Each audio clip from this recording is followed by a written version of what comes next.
Hello, everyone. My name is Charlie Rodnuson, and I'm a practice coach with the Academy of Professional Excellence to the San Diego State Research Foundation. I'm so excited to bring to you the Academy I3 podcast. This is a series of podcasts where we lead with open hearts and open minds to inspire, inquire, and impact the workforce. Thank you, everyone, for tuning into this episode of the Academy podcast brought to you by the Academy of Professional Excellence. So for this episode, we'll actually be focusing on the topic of self-care and workforce sustainability. So we have great guests today that I'm happy to welcome, Jenna and Brenda. So we're going to actually start with Brenda to introduce herself. Hi, good morning, everybody. My name is Brenda Guzman, and I am a practice coach serving Ventura County. And the counties that I serve is Ventura County, obviously. And the impact that I feel that I've landed is having conversations with individuals, we like to call them learners, and how they are coming into a coaching session, not really understanding what coaching is. And as we start discussing, creating agreements, they start having an understanding, oh, this is an individual here that has my best interests. It's not here to judge, it's not supervision. And then that just kind of opens up the discussion. I think the impacts that I've had in coaching with Ventura County is that people have a lot of things that are happening around them, inside and outside the walls, that is really truly impacting their level of engagement and performance in their current roles. And that's what I feel is happening with coaching in Ventura County. Nice. So let's pitch it over to Jenna to introduce herself. Good morning, everyone. My name is Jenna Nevitt, and I am also a practice coach in the wonderful county of Ventura. And to piggyback off all the stuff that my coworker Brenda said, I think the impact for me that I see in coaching is just that, no matter where you are in child welfare, it is heavy work and it is fast-paced. And so I think allowing people's time that is protected and space that is protected to kind of process and think through their work and coaching has a profound impact, because it's often not something that happens naturally every day in child welfare work. And so I think that is the most profound impact that I have seen, just offering that time and space to critically think about yourself, your work inside and outside the walls. Absolutely. Yeah, I think, what you both speak about is just sort of the how the impact really translates not only from the inside, like you said, the inside the walls of just how do we connect with the people that we work with, how do we feel within our organization, and then taking that, just the natural impact of how that makes us feel as we engage others who we serve and those outside of our organization. And I think that leads perfectly to our topic today of just how do we promote and how do we sustain the workforce through self-care, but also through just how do we keep from burning out. I think that could be the hardest thing. And especially during this time right now with, of course, everything that's going on in the world and how it's placed us in this in-between of in-person and virtual. Let's start with really diving into, why do you feel that self-care and workforce sustainability is important? So whoever would like to start. Is it okay if I kick us off? Okay. I think that self-care is just so important, because I truly believe that child welfare anywhere inside the agency is one of the hardest jobs and one of the most important jobs. And there's so much work to be done. It's fast-paced. So I think the intensity of the work, and when I say that, I'm thinking about potential for, primary trauma, secondary trauma, moral injury, all of those things contribute to the intensity of the content of the work. And then a feeling of the gravity of the work, the things that you're doing on a daily basis have a direct impact on kids and families in the community. And then that compounded by the volume of the work. How many times have we heard there's not enough hours in the day to get this done? So I think all of those things together make it so important to have self-care in place. Because any one of those things, I think in any agency could contribute to like burnout. And so having all three of them makes it super crucial that you have self-care. And like just thinking about like, this isn't necessarily a new phenomenon in child welfare. Like I was a student in the Title IV program, which was created like 30 years ago. And I think one of the main reasons, not the only reason, but one of the reasons was to address like high turnover. Like they were seeing so many social workers even back 30 years ago start and get burnt out within the first 6 months. So it was like a way to encourage longevity in the field, and a lot of other things too. But just like, so for me, it's like a long-standing thing. And then you add in the stress of the past 2 years of a pandemic on top of it. It's just like, yeah, being first responders in the midst of a pandemic, it's just made it so important that we encourage like true self-care and sustain like accountability of following through with your self-care plans, I think. Absolutely. Brenda. I could not agree any more than what Jenna has said. And I think the other thing that's taking place is not only the impact of the work that they do, but also now they're also navigating the challenges of physically going to an office that sometimes is prepared and has a capacity to support them in the manner of, masks and the cleanliness and open spaces. But at the same token, the other thing that's happening is that the offices, because it's skeletal individuals, right? It's not the full force of the agency, just minimal amount of people. A lot of the workers are just feeling overwhelmed because not only are they doing their existing role or position, but they're also taking on other responsibilities, other tasks that, is augmented to what they're already responsible for. So now we have, okay, we had all this work that, like Jenna described, is hard work, it's intense work. And then they have additional workload, plus the other requirements that they're being given, like being first responders, having to do the vaccines, having to do different kinds of roles outside of their different jobs. All of those things toppled onto them is one of the reasons why in coaching, we are seeing a lot of discussions about self-care. We hear individuals talking about how they're just, they're barely getting by. It's like every day it's just surviving in comparison to I'm, living and I'm doing the best that I can. It's like, I'm just trying to get through the day, Brenda. And when you hear something like that, that is impactful because you want to help them. You want to give them the tools, but before we can even get to that place, they have to really analyze where there's some room, right? For them to be able to find that little ray of hope, if you will, that it's not all doom and gloom, right? So that they stop feeling that overwhelm. So yes, self-care, sustainability, really important now and also in the future, because we're still in this. And, we keep talking about the pandemic is almost going to be over and possibilities of everybody going back to in-office and having interface and interactions with other people. And just when we start getting to that place, or the workers start getting to that place of, oh, there's light at the end of the tunnel, then something else happens, right? So whatever they've worked on building, it kind of like gets extinguished. And then you have to start rebuilding again. And that's the reason why giving them these tools so that they can sustain themselves and keep it at a level that they can manage is important.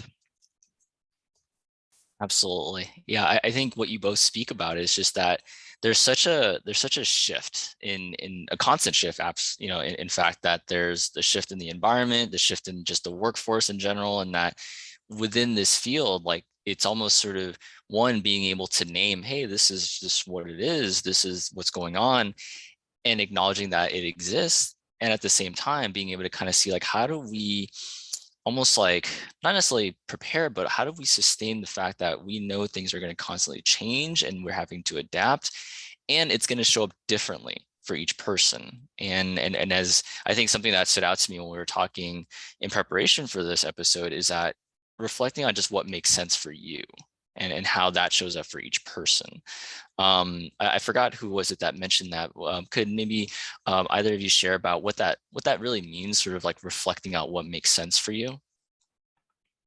I'm not sure if I was the one that said it in the preparation meeting, but like something that stands out to me is I think like, especially at the beginning of the pandemic, people just kind of made do and they put new systems in place that worked for that moment, for their personal lives, like whether you have kids at home or older folks at home that you're helping take care of, like maybe it's a modified schedule. And then like as the pandemic has shifted, some of those systems like work and some of them don't serve them anymore, if that makes sense. Like, and so it's like the mental load of trying to figure out like your equations and like what makes sense for you. And in an ever shifting environment, the different variables in that equation are constantly changing. So you're constantly having to reassess, is this working for me professionally? Is this working for me personally? And just kind of taking the time to really engage in that in a way that I don't think people regularly did at the beginning of the pandemic and certainly before that. And so like that's come up a lot in coaching, is like just, you know, taking a moment to reflect on, is this working for you? And like all these variables in this equation, and what would it take if it's not working for you to make it be better a little bit, if that makes sense. It's kind of vague, but I think it's kind of what we all do. We've also had conversations about kind of like life and work balance and how it's like a juggling act. And part of it is identifying for yourself and for your family, or professionally and personally, like what are those glass balls that you can never drop? Because if you drop those balls, they're going to break, where other balls might bounce back. So like, and really sitting down and thinking what those are and how you can protect those so you never drop them. Love these analogies, by the way. Absolutely. And I love to kind of hear as well, just sort of, as we talk about this sort of the shift, this, sort of slow build towards this feeling of overwhelmness, this feeling of burnout. And, with Brenda, you mentioned just taking on that additional workload. How do we then honor that while also shifting now to a place where we can have more of a capacity to either, have space to talk to other folks and be able to kind of share our experiences, and maybe that'll help us. So I guess, where do we go from here in terms of, being able to work with those who are feeling in this capacity? I think one of the things that as we engage in coaching with different individuals, one of the things that always resonates is you ask the participants, well, who do you talk to? Who's part of your support network, right? Who do you have that you can turn to and say, hey, you know what? I'm feeling overwhelmed. I'm feeling like I can't breathe. I feel like my supervisor is just asking more and more and more of me. And what we're learning is that there is a gap. There is this disconnect. There is this lack of communication, if you will. Everybody's like, yeah, everything's fine. Yeah, I like working from home. Yeah, I can do all of the work. But yet, when we talk on the other end, when we're hearing information about the work production or the output, they don't match.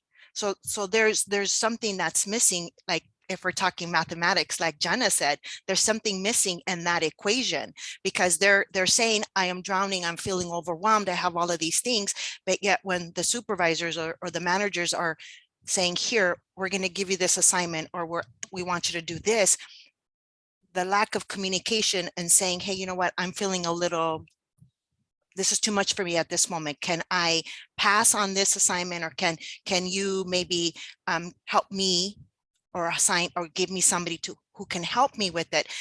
So what's trending is that communication piece, or that lack of communication piece that's taking place within the workers and the supervisors and the leadership, so that they can feel honest and comfortable, say, you know what, I am feeling a little bit overwhelmed right now. I cannot take that additional case. Is it possible for me to, or for you to assign it to another worker, or maybe you assign it to me, but I can work with it. I can work with a partner so that the load wouldn't be as heavy, right? So communication, I think, is also very, very important, because it's not happening in the way that perhaps is being, that's helping the workers. Why? Because they're home. Why? Because some of them are out on the field, and because supervisors are not physically seeing them coming in and out of the office. That's how they felt that they were communicating with them, right? So now, because they're not within their eyesight level, they're not in the building, there's also that that disconnect. Is my worker doing what my worker needs to do? But then the supports kind of seem they're lacking, if you will. So it's again trying to find that balance with the supervisors, the leaders, to really listen to their workers when they're saying, I am overwhelmed, I can't deal. Okay, then what can we do? But make it an actionable item. Okay, is it maybe removing 5 cases? Is it maybe removing this 1 case report? I mean, there's different things, but it's just being able to say that without feeling judged or feeling inadequate that you can't do the work.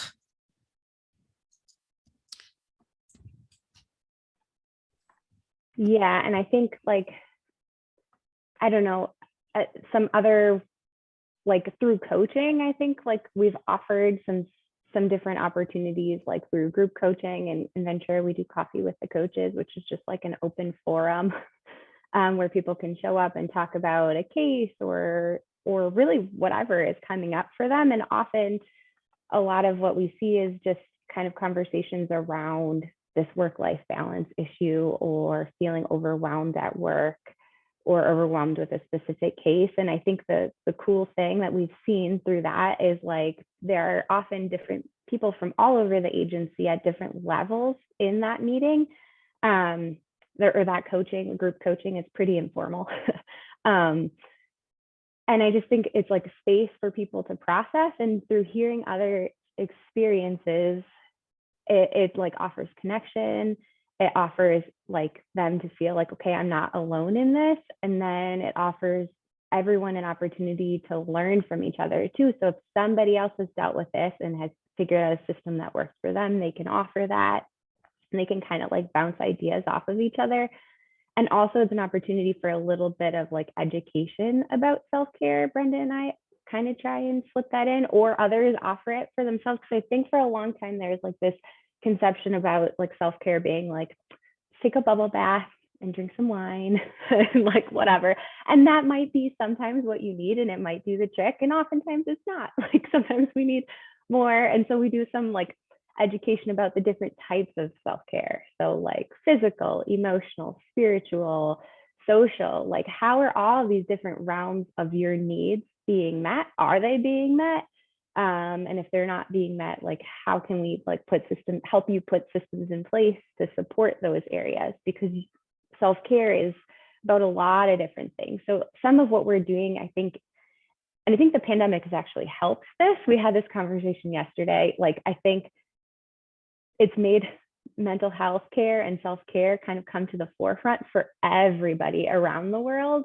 And so then I think it's really sinking in a way that it didn't before inside child welfare agencies, that it is something that we need to like spend time thinking about and planning for. So I think in that respect, that's a silver lining, I guess, of the pandemic, is that now we're talking about it more concretely.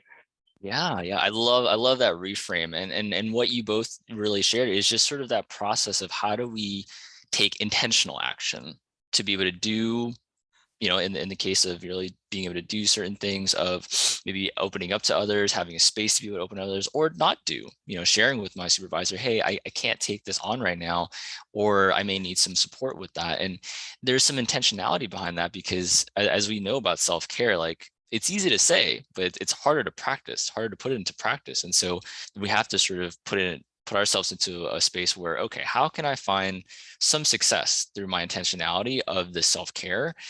And of course, understanding that it's a journey. It's not just, okay, I do self-care and automatically I'm going to feel better for the rest of my life. No, it's more so how do we take steps progressively each day, maybe perhaps, of building onto that self-care, because ultimately it may give us more capacity for our work. Right. It's kind of like one of Jenna's sayings, and I know I'm going to probably mess it up, but she brings this up when we do trainings together.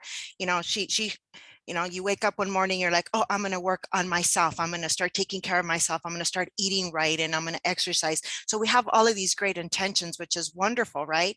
But what happens? We make all of these plans. We make all these commitments to ourselves. I'm going to do this for myself, but then we get caught up in the rat race of life, and we keep pushing those things to the side, and we keep pushing them to the side. So one of the things that Jenna says in our trainings is it's her analogy of the cereal. You know, I want to eat better, I want to take care of myself, and she talks about all these things that she wants to do, but yet she might be having a bowl of, what is it, Fruit Loop cereal for dinner or something, which is contradictory, right, to what she's talking about, and that self-care. And that's the stuff that we also see and hear in coaching. Everybody talks about, yes, I want to do this. This is important for me. You know, I need to find this balance. Okay, so then we start talking about, well, what you know, you give them a solution focused question. Okay, so if you were to work on all these things that you say that you're going to work on in 6 months from now, you know, what do you see how do you see yourself then? You know, can you describe yourself? So then that gives them an opportunity to think, oh, okay. And sometimes they can't see that far ahead because they're so stuck in that moment of remember, trying to stay above water. So Jenna and I, what we do is we always just kind of like try to help them. Okay, yeah, this is what you're going through right now, but let's think about a moment where perhaps you were also feeling overwhelmed and anxious, and you felt like you were drowning. What did you tap into? What did you lean into back then? Your resilience, right? That strength that you had, because their resilience is something that they've done in the past that may have worked for them. And all of a sudden, when you bring that up to them, it's kind of like, oh yeah, I forgot. I've been here before. I've experienced something similar to this before, right? And then that starts opening, or kind of like, if you will, you start removing some of those cobwebs of the brain for them to go back and realize, hey, I have this data. Let me go back and retrieve it. Let me revisit it and see what worked from there and pull it up and use it now. So that's one of the things that we're doing now, really having them lean in on their past experience. If some of them don't have it, then that's when we open it up to other people. Well, what did you do? What did you do? And if that doesn't happen, Jenna and I we're storytellers. Sometimes when they hear stories of other individual success like hers or mine, that also could be the ignition, right? That starts that thinking. So that's what we try to do. You know, lean in on their strengths, lean in on stories, lean in on the other people's experiences. And sometimes, I'm going to say 95% of the time, something clicks. And then we start all over again, right? Just like you said, self-care, it's not a one and done kind of a thing. It's like you have to kind of think of what it is that you need, and then you have to make a commitment to it. And then you have to do that one thing, which is that one action step. And if that one action step is, I am going to turn off my phone, I'm going to turn off my computer for 10 minutes and just sit crisscross applesauce with my eyes closed and breathe, just to get myself back in control of my time and my space. If that's the self-care that you need in that immediate moment, then yay, let's do it. But don't just do it once. You have to keep doing it, right? Because self-care is also a behavior that you can implement, but you have to do it consistently with continuity until it reaches mastery. And that's how I feel. If we looked at self-care like we do anything else, it could be part of a practice, because you're being, like you said, intentional, and you're being respectful of your person, because this is about yourself. Yeah, and we even lean into like the language, the SOP language that already exists, and child welfare is pretty familiar with, around like case planning and mapping out like what's working well, what are your worries, and then action planning and making sure it's like behaviorally specific. So like, what are you going to do?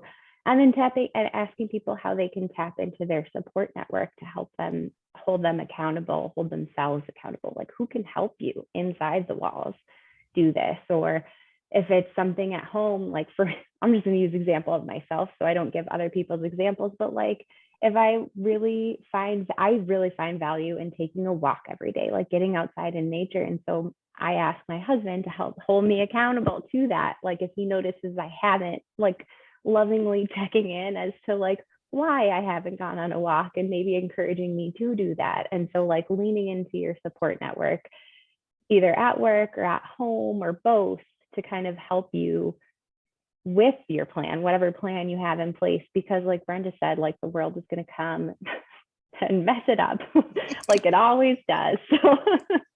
So you'll have to like figure out how you can weather those storms. And sometimes your self-care plan will have to be put aside, not like the whole thing, but elements of it might have to be changed for a period of time. But how are we putting a system in place so that we're coming back to it over and over and over again, so that it becomes like habit, like Brenda and Charlie, you're both saying? Love that. I love all these sort of examples, because I think, the more that we're able to kind of show folks who are listening in just that it's a possibility, it's real, and it could be done. It's not just something that is going to be a impossible task. Similarly to kind of what you talked about with the walking, like I do something similar with my partner, where it's like we have these like almost like health challenges. And so like if, for example, we'll have the health challenge of doing cardio or drinking enough water, and if we don't accomplish it for that week, there's a punishment.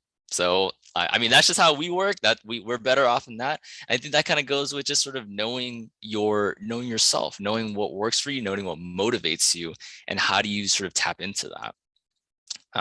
So I think that bridges us pretty well, because Brenda, you did mention a little bit of the solution focus, Jenna, you mentioned the SOP.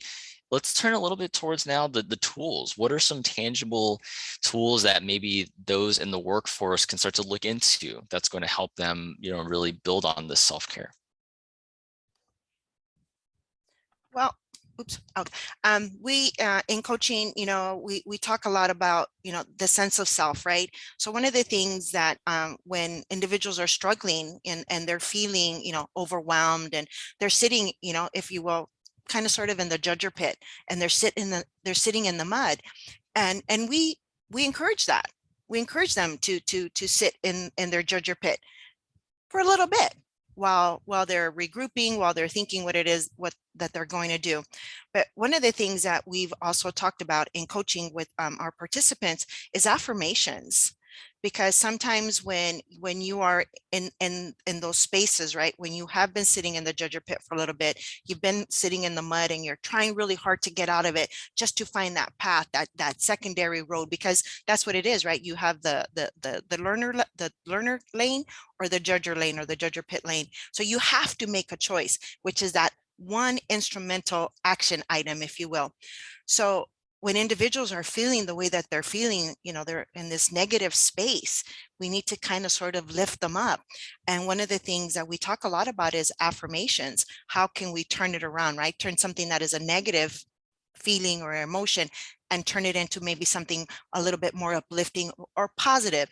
And, for me, that's part of my person. I happen to have positivity in my strengths. So this is something that I lean into a lot.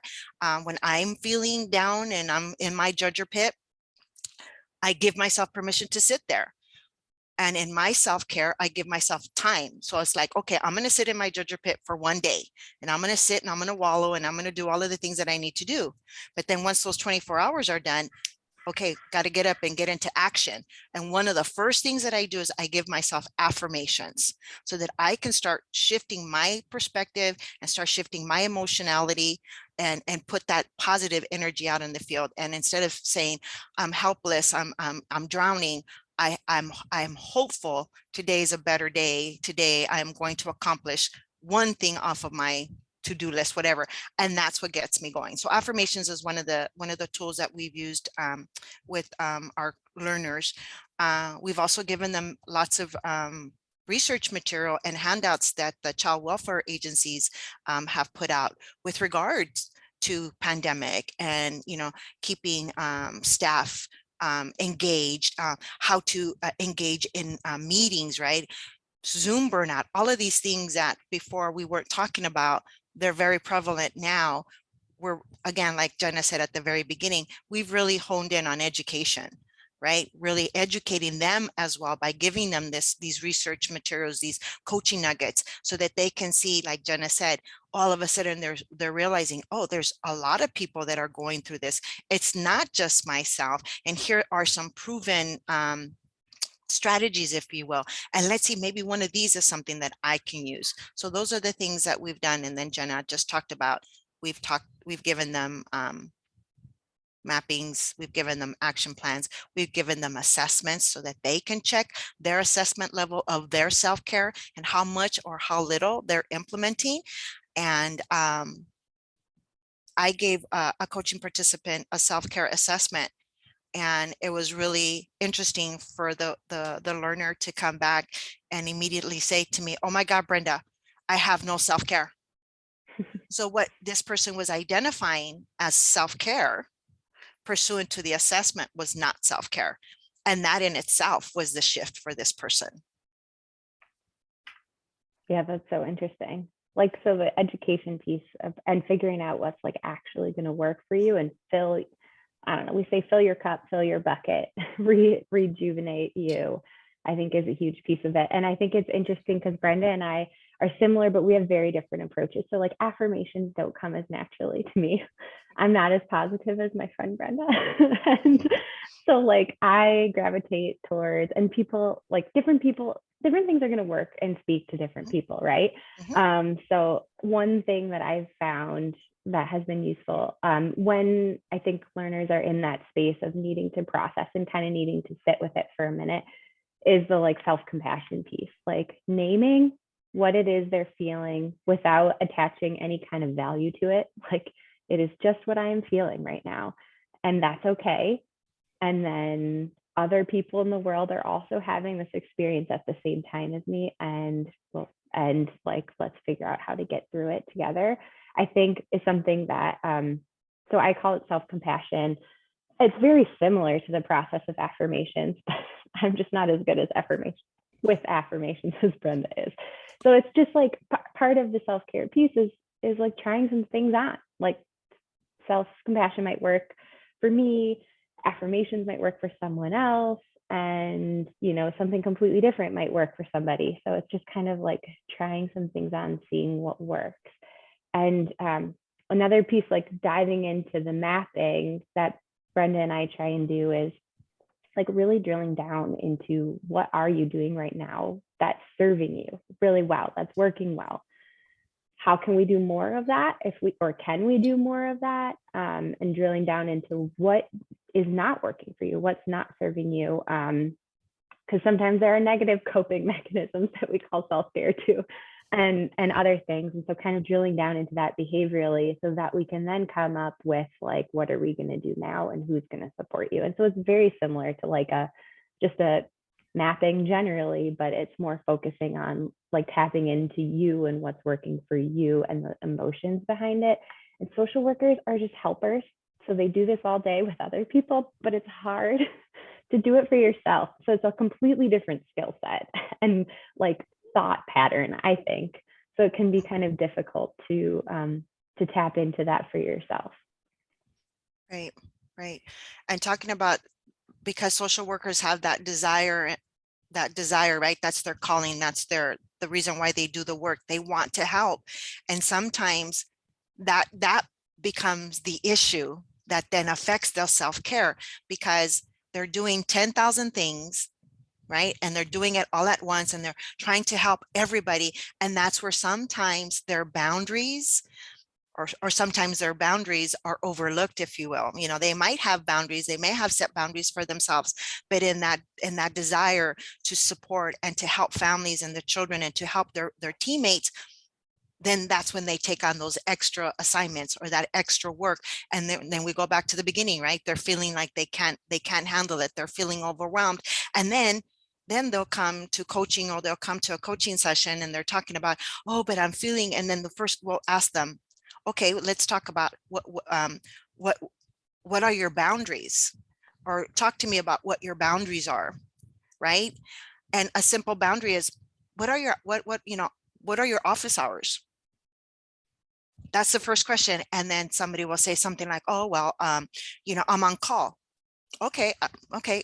I don't understand what that means. Can you explain that to me? So then they'll give me like their hours. And this is like this shifting. It's like they're on call, like if they're a doctor. Okay, so you're on call right now, get that. But when you're not on call, when do you work? Oh, well, sometimes I work from 7 to 4, sometimes I work from 8 to 8 to 5, sometimes I work from 1 to 9. So their hours also fluctuate.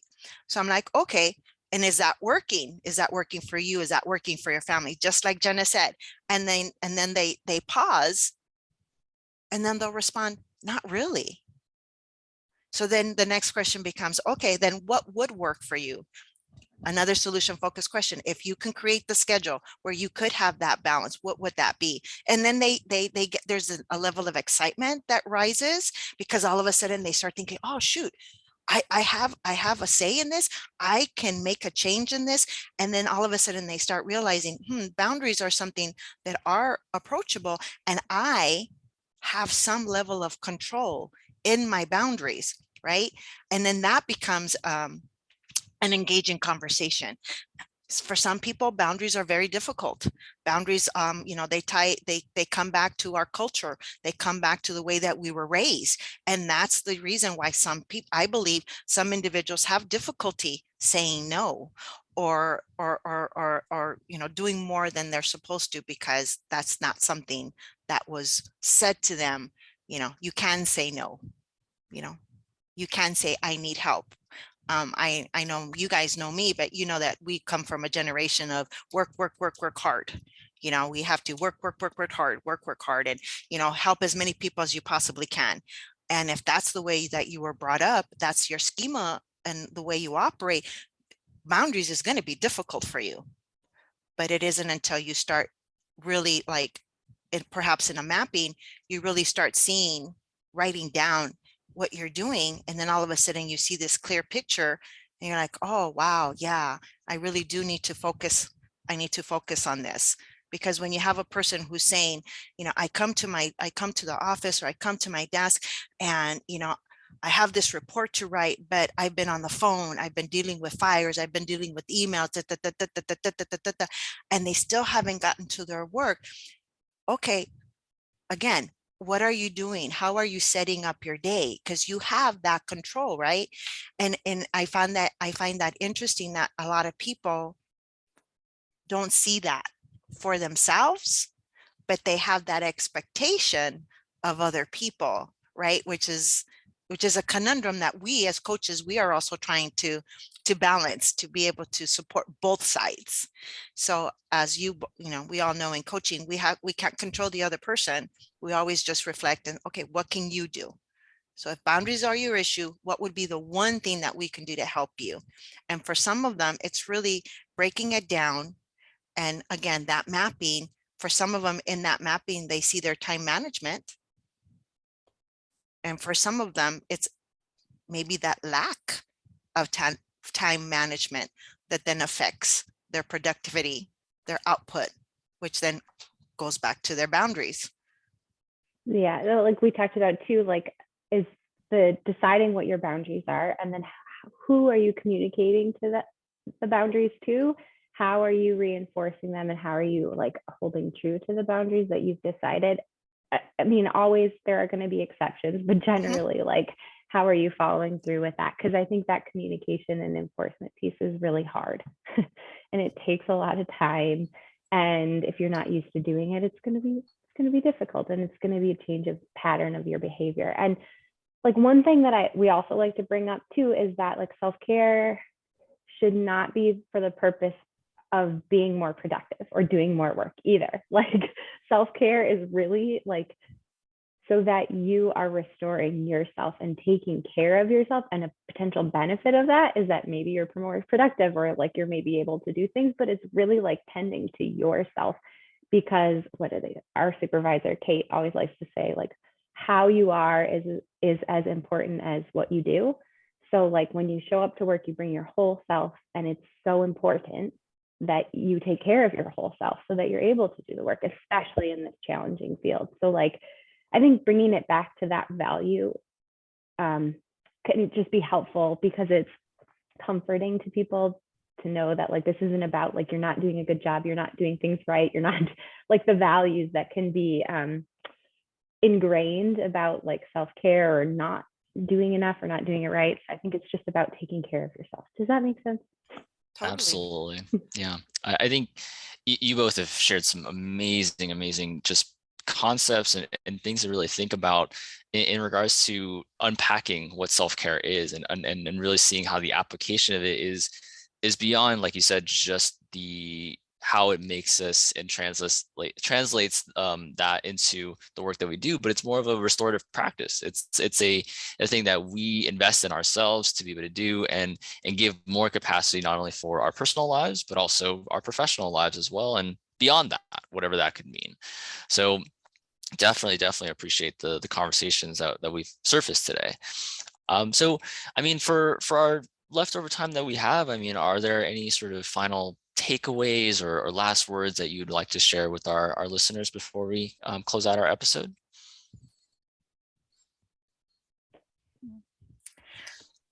Well, Jenna and I, in our preparation to come and join you for your podcast, we were talking about, how we can continue to support our learners, the people who we coach, so that they can start seeing that they, right, they are in control. Like you said, it's about the body, it's about the person, it's about, if you're not okay here in the head, you're not going to be okay in your heart. If you're not okay in your heart, you're not going to be okay in your head, because when we come to work, we're not going to say to our heart, okay, I know that you're dealing with something right now, personal. I need you to turn it off and not think about it all day today and just focus on the work.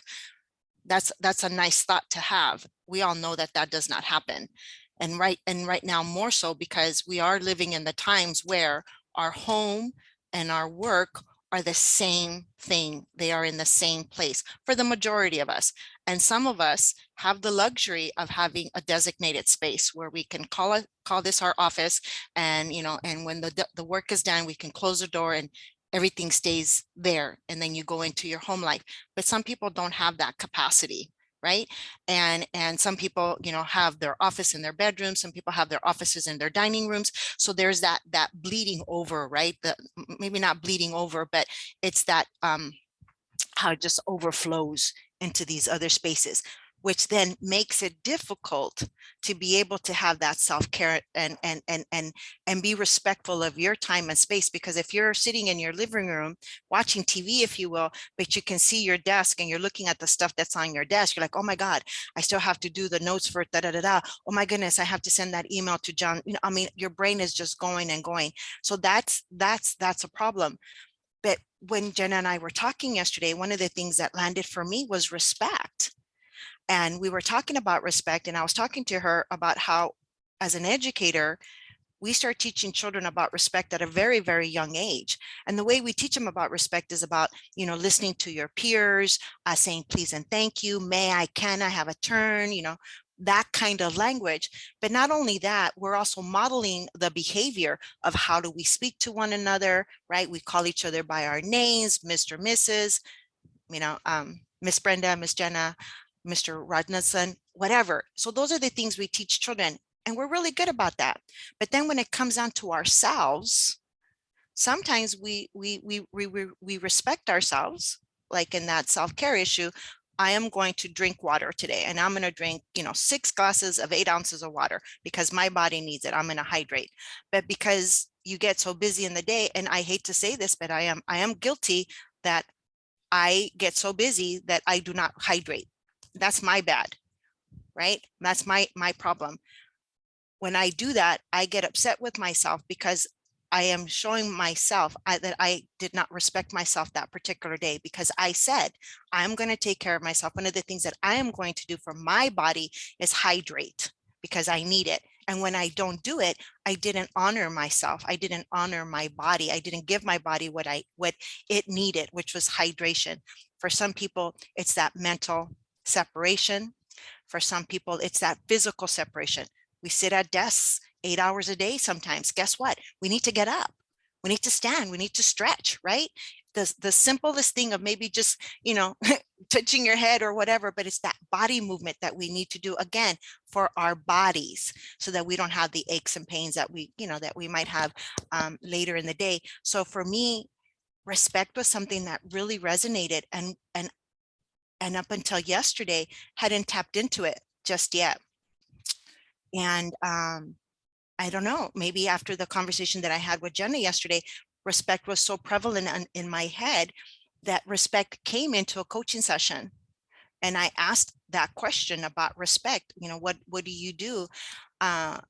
Because boundaries, again, is an issue of boundaries. There's not enough time in the day, like Jenna said, and, oh, I'm just going from meeting to meeting, of meeting to meeting. We are all guilty of that, of Zoom meeting after Zoom meeting after Zoom meeting. And in between that Zoom meeting, sometimes we haven't given our eyes a break. We haven't ate, we haven't gone to the restroom, but we're going. And then at 5 o'clock, we're like, oh my God, I'm so tired, right? And you're just wondering, well, your body's like, hello, you didn't do any of the things you said you were going to do for me today. You didn't respect me. And now you expect me to be all for you? No. It's kind of like, I like to say, homie, don't play that. And that's why your body starts reacting, right? You get headaches, you're not as engaged, and all of those things.